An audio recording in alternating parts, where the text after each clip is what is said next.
Hello everyone, teacher academy में आप लोग का स्वागत है। आज हम लोग बात करेंगे शिक्षा विभाग का जो पत्र है, जो कमेटी की रिपोर्ट है, उसका क्या प्रभाव पड़ने वाला है। मैं हूं विकास सर, और आप देख रहे हैं टीचर एकेडमी का यूट्यूब चैनल। चलिए देखते हैं यह क्या है, यह आपके लिए मौका है या फिर धोखा है, किसके साथ सही हुआ, किसके साथ गलत हुआ, आगे क्या होने वाला है। अगर इस चीज़ को आप पूरे रूप से समझना चाहते हैं तो मैं अपना ओपिनियन देता हूं, इसको समझिएगा। कुछ लोग जानना चाहते थे, कमेंट किए, मैसेज किए कि आप कौन हैं।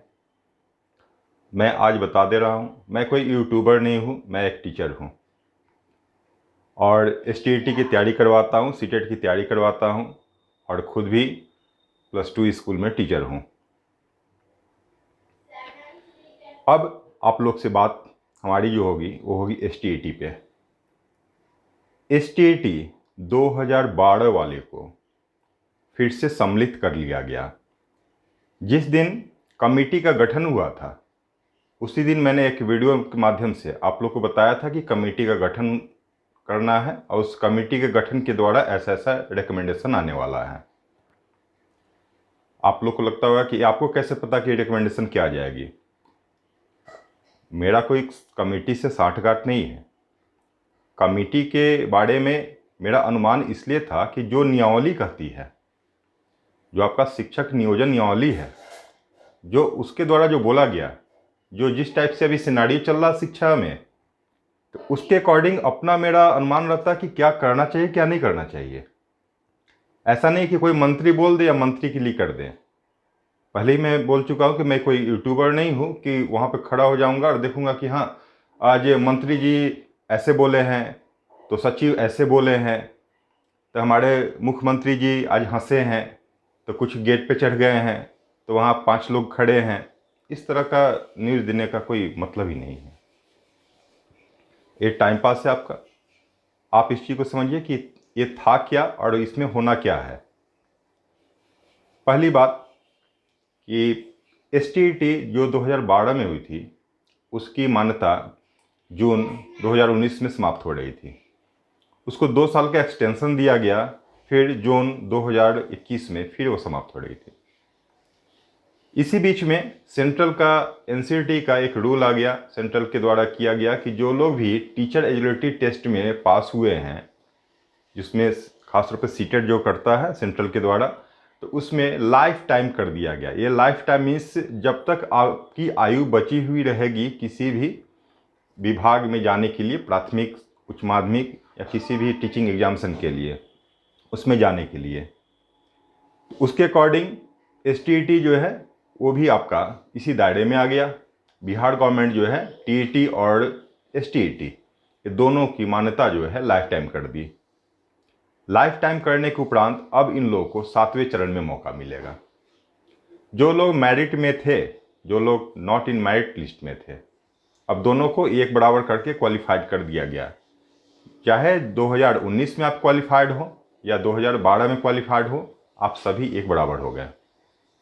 अब इसमें आप लोग को लगेगा कि मार्क्स का क्या होगा, हमको इतना % मार्क्स था, हम क्वालिफाइड थे, हम मेरिट लिस्ट में ऊंचे थे। एसटीईटी के मार्क्स पर आपका ये मेरिट लिस्ट नहीं बनाया जाता है। इस चीज़ को आप लोग समझिए।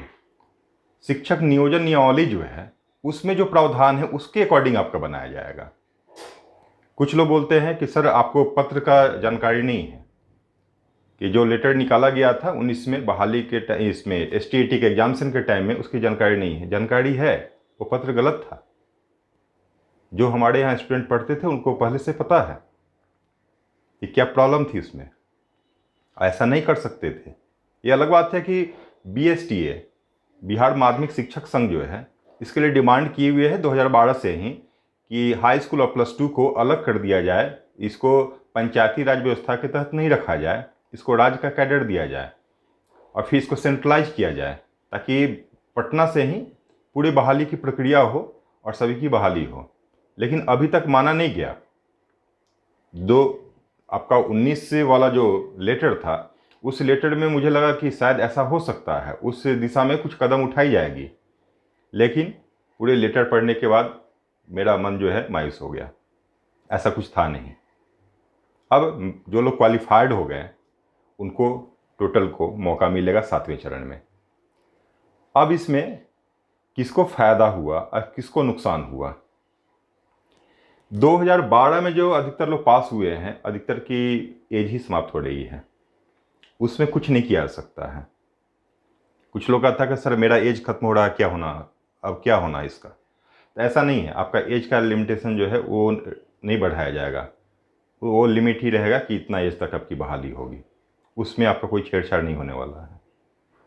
दूसरी बात कि 7वें चरण में जो लोग 19 वाले हैं जो 21 में पास हुए, या फिर 11-12 वाले हैं जो 12 में पास हुए, जून में पास हुए थे, सभी को एक बराबर कर दिया गया और सभी लोग 7वें चरण में पात्र होंगे। कहीं फॉर्म अपना फिल कर सकते हैं नियोजन इकाई में, और नियोजन इकाई जितने आवेदन आए हुए रहेंगे उसके आधार पर वो डिसाइड करेगा कि हाँ क्या करना है क्या नहीं करना है, हमारा आरक्षण का नियम क्या कहता है, किसको आरक्षण कैटेगरी में रखना है और कितना सीट किस में जाएगा, कौन सा सब्जेक्ट जाएगा, ये भी एक मैटर करता है। आप लोगों को थोड़ा सा एक जान के आश्चर्य होगा, कभी कभी कोई पूरा सब्जेक्ट को ही है किसी आरक्षण कैटेगरी में रख दिया जाता है, मतलब पूरा मतलब 80%, 70-80%, और किसी किसी सब्जेक्ट को जो है अनारक्षित श्रेणी में रख दिया जाता है, सब्जेक्ट वाई ही। ऐसा नहीं कि एक सब्जेक्ट में आरक्षण होगा तो इतना इतना सीट होगा। ये थोड़ा सा अलग आपको जानकारी है और थोड़ा अजब लगेगा, लेकिन इस तरह से हो चुका है। तो इस तरह के कुछ होंगे क्या, जैसे पहले का जो नियोजन हुआ था उसमें हिंदी जो था, हिंदी सब्जेक्ट को पूरा आरक्षण वाला दे दिया गया, 80% लोग जो आरक्षित वर्ग के थे उनको दे दिया गया। अब फिर चूंकि आरक्षण का जो नियम है वो तो सब में इक्वल आपको करना है, तो टोटल आरक्षण में ही आपको देना है। तो फिर उसमें किया क्या कि मैथमेटिक्स वाला जो सीट था वो जनरल कैटेगरी को फिर कर दिया, मतलब दोनों बात बराबर ही हो गई, लेकिन सब्जेक्ट वाई कहीं ना कहीं प्रॉब्लम हो गई। हो सकता है कि आपके साथ भी हो, तो इस पर थोड़ा सावधान रहने की ज़रूरत है, और जो कि ये गलत है। प्रत्येक सब्जेक्ट में हो उसमें आरक्षण कैटेगरी हो उसके अकॉर्डिंग दीजिए, नो प्रॉब्लम, लेकिन पूरा का पूरा एक सब्जेक्ट को दे दीजिए अब दूसरे को जनरल में कर दीजिए, ये फिर प्रॉब्लम है। अब बात आती है कि किसको फ़ायदा हुआ और किसको नुकसान हुआ, इसका आकलन आप स्वयं करेंगे।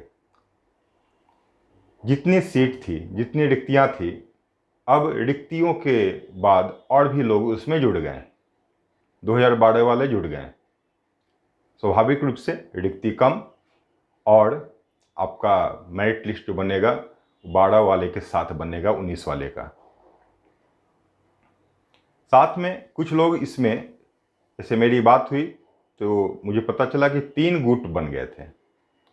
एक गुट जो मेरिट में था, जो मेरिट लिस्ट के अंतर्गत था, तो उनका कहना था कि हाँ मेरा तो होना ही चाहिए, इतने सारे लोग हैं, हम लोग तो 25,000 लोग पूरे हिला के रख देंगे, और अपना पैसा तैयार करके संगठन बना के तैयार हो गए थे।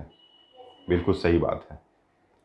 जो लोग नॉट इन मेरिट लिस्ट में थे वो लोग बोले कि जब ऐसा नहीं करना था तो फिर मंत्री बोले क्यों, या अध्यक्ष सचिव बोले क्यों, उस दिन ऐसा क्यों बोला गया, और पहले तो इस तरह से बात नहीं थी। वो लोग भी अपना तैयार हो गए, उनकी बात सही। एक तीसरा गुट जो हुआ जो 2012 वाले थे, ये देखें क्या कि ये तो मेरिट और नॉट मेरिट वाला चल रहा है, मेरा तो इसमें कोई स्थान ही नहीं मिल रहा है। वो लोग भी तैयार थे कि अगर कमेटी की रिपोर्ट मेरे अगेंस्ट में आएगी तो हम भी केस कर देंगे। अब 3 गुट तीनों केस करने के लिए तैयार। अगर किसी प्रकार से केस अगर होता है तो इस तरह से ये मामला अटक जाएगा, और CTET पहली बार इस बार आपका 9th 10th 11th 12th का सीटेट लेने जा रहा है। जैसे TET होता था तो उसी प्रकार CTET चलता था, तो 1 to 5 और 6 to 8 चल रहा था। अब उसमें 9th 10th 11th 12th जोड़ जाएंगे जो कि सेकेंडरी और सीनियर सेकेंडरी के लिए होंगे। अब समझ सकते हैं आप कि जिस चीज़ के लिए आप भाग रहे हैं, और ऐसा नहीं कि किसी को छांटा जाएगा, तो उस क्रम में जो लोग मेरिट लिस्ट में थे, जो लोग नॉट इन मेरिट लिस्ट में थे, और जो लोग 12वें 2012 में जो पास हुए, अब तीनों को ही नुकसान होगा, क्योंकि नए नए कैंडिडेट इसमें क्वालिफाइड होके आएंगे सीटेट के द्वारा, और सीटेट की मान्यता आप में है। अब आपकी संख्या और बढ़ती चली जाएगी। आप लोग केस में, मुकदमे में जितना उलझे हुए रहेंगे, जितना डिले करेंगे, अब मुकदमा का परिणाम अब तो जज को देना है, लेकिन उसमें जो भी नियमावली कहता है उसके अकॉर्डिंग है कि सभी लोग को अप्लाई करना है। अप्लाई करने के बाद वो नियोजन इकाई डिसाइड करेगा कि किसकी वैकेंसी में कहाँ स्थान है और कहाँ जाना है उसको। वो पार्टनर डिसाइड नहीं करता है, वो आपका बोर्ड डिसाइड नहीं करता है। हाँ, ऑनलाइन की बात हो रही है, लेकिन ऑनलाइन में भी प्रॉब्लम है। ऑनलाइन अगर हो तो बहुत अच्छी बात है, लेकिन ऑनलाइन में प्रॉब्लम है। वो प्रॉब्लम क्या है, कभी बाद में बात करूँगा कि प्रॉब्लम क्या है। आप लोग को अब समझ में आ गया होगा कि नुकसान किसका हो रहा है और फ़ायदा किसका हो रहा है। अगर 2 साल भी आपका नियोजन रुक गया तो 1 साल में लगभग 3 लाख रुपया के करीब में पर कैंडिडेट मिलेंगे। तो 2 साल में 6 लाख रुपया, जितने लोग बहाल होने वाले हैं सभी लोग 6 लाख रुपया का अपना लॉस सहेंगे अगर 2 साल बहाली रुक गई तो। अरे बहाली रोकेगा कौन? हम ही लोग रोकने वाले हैं। हम ही जैसे लोग, कुछ लोग हैं जो कोर्ट में केस कर देते हैं और फिर मामला फंसा देते हैं। तो इस तरह के लोग से दूर रहने की आवश्यकता है। जो लोग क्वालिफाइड हैं उनका नियोजन होना है, और जिसका जो मार्क्स होगा उस मार्क्स बेसिस पे होगा। इसमें से जो बात आती है कि 2 अंक आपको मिलेगा। STET क्वालिफाइड है तो इसमें 2 अंक मिलेगा। जो लोग STET क्वालिफाइड हैं और साथ में किसी +2 स्कूल में गेस्ट टीचर के रूप में है तो 5 अंक उनको ज़्यादा मिलेगा। उनकी प्रॉबिलिटी ज़्यादा है, उनको ज़्यादा चांस है कि उनकी हो जाए, नियुक्ति हो जाए। तो उसके अकॉर्डिंग उसकी नियुक्ति होगी। इसमें छटपटाएंगे कौन? जिनका कम मार्क्स है, जिनका मैट्रिकुलेशन, इंटरमीडिएट, ग्रेजुएशन, BEd ये सब में कम मार्क्स है। कुछ कन्फ्यूजन भी है आप लोग का कि हाँ ग्रेजुएशन पे होगा, BEd पे होगा। आगे अभी देखते रहिए क्या क्या होता है। आप लोग से केवल यही निवेदन है, इस मुकदमेबाजी से आप लोग दूर हटिए और नियोजन को होने दीजिए। इसी में सबका भला है, इसी में सबको मौका मिलेगा, और जिसका मार्क्स बढ़िया होगा उन लोग का होगा। दूध का दूध, पानी का पानी हो जाएगा। आपका प्रीवियस नॉलेज वो चेक किया जाता है। आप लोग अगर सही में मार्क्स वाले हैं, आपको लगता है कि मेरा मार्क्स सही है, तो फिर आप इस नियोजन को होने दीजिए। कुछ लोग के चक्कर में मत पड़िए। इस मुकदमेबाजी से किसी का कोई भला नहीं होने वाला है और आप लोग का नुकसान ही ज़्यादा होगा, और अंततः होगा भी वही। इसलिए आप लोग से निवेदन है कि आप लोग नियोजन में भाग लीजिए, नियोजन को होने दीजिए। सरकार पे दबाव भी बनाना है, सरकार से लड़ना ही है तो सीट को बढ़ाने के लिए लड़िए ना। जो 6ठे चरण में हो रही है बहाली, इसमें सीट बच जाए। 7वें चरण में जो बहाली करना है उसमें सीट, प्लस उसके अलावा प्रत्येक पंचायत में हाई स्कूल +2 जो ओपन किया जा रहा है तो उसमें फिर से 35,000 सीट का सृजन किया गया। तो आप उस 35,000 सीट को जुड़वा लीजिए ना। आपको लड़ना ही है तो कोर्ट में क्यों लड़ रहे हैं? आप सरकार से लड़िए, उस 35,000 सीट को जुड़वा लीजिए, सबकी बहाली हो जाएगी, फिर किसी की भी नहीं बचेगी। लेकिन आप लोग सरकार से इसका डिमांड नहीं करते हैं, केवल ये डिमांड करते हैं कि मेरा ये भाई बहन छट जाए, मेरा ये भाई बहन छट जाए। हम लोग तीन ग्रुप बन के अपने आप को केवल डेमोरलाइज कर रहे हैं और डैमेज कर रहे हैं कि हाँ तुम हमसे कम क्वालिफाइड हो, हम तुमसे ज़्यादा क्वालिफाइड हैं। अरे आधे नंबर, 1 नंबर से लोग ऊपर नीचे हो गया, सब क्वालिफाइड है, सभी लोग मेरिट लिस्ट के काबिल हैं। किसी को नीचा नहीं दिखलाइए और आगे बढ़िए। आप लोग नियोजन की तरफ बढ़िए और नियोजन पर जोर दीजिए, सरकार से जोर दीजिए कि हमारे 7वें चरण की बहाली जल्द से जल्द हो और इसमें सीट जो है और बढ़ाई जाए। जो 35,000 सीट आपको जो नया सृजन किया गया था उसको बढ़ाई जाए। जो 6ठे चरण में सीट बढ़ जाए उसको भी इसमें ऐड किया जाए। जो बोला गया 7वें चरण के लिए केवल उतना ही पर नहीं रहे। आप लोग सीट बढ़वाने पे जोर दीजिए, आपस में लड़ने पे जोर मत दीजिए। यही मेरा निवेदन है। अगर मेरा बात आप लोग को सही लग रहा होगा तो आप आगे भी देख सकते हैं, आपको हम कुछ ना कुछ मार्गदर्शन करते रहेंगे जो सही लगेगा। हाँ, यूट्यूबर की तरह पर डे मेरा आना संभव नहीं है, क्योंकि अपना भी क्लास होता है, अपनी भी पढ़ाई है। ओके, जय हिंद, जय भारत।